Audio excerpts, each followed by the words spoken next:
بسم الله الرحمن الرحيم يوصيكم الله في أولادكم للذكر مثل حظ الأنثيين فإن كن نساء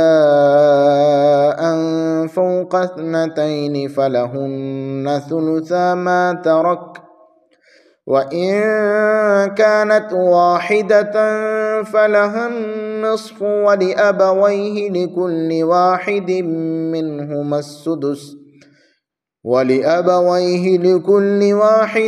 منهما السدس مما ترك إن كان له ولد فإن لم يكن له ولد وورثه أبواه فلأمه الثلث فإن كان له إخوة فلأمه السدس من بعد وصية يوصي بها أو دين آباؤكم وأبناؤكم لا تدرون أيهم أقرب لكم نفعا فريضة من الله إن الله كان عليما حكيما ولكم نصف ما ترك أزواجكم إن لم يكن لهن ولد فإن كان لهن ولد فلكم الربع مما تركن من بعد وصية يوصين بها أو دين ولهن الربع مما تركتم إن لم يكن لكم ولد فإن كان لكم ولد فلهن الثمن مما تركتم من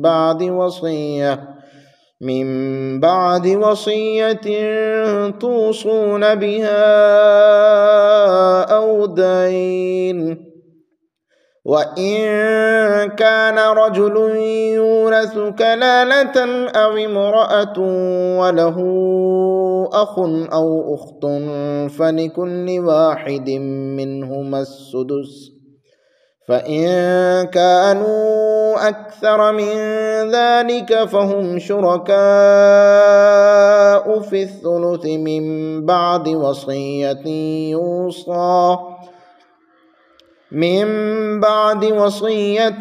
يوصى بها أو دين غير مضار وصية من الله والله عليم حليم تلك حدود الله ومن يطع الله ورسوله يدخله جنات تجري من تحتها الأنهار خالدين فيها وذلك الفوز العظيم ومن يعص الله ورسوله ويتعد حدوده يدخله نارا خالدا فيها وله عذاب مهين.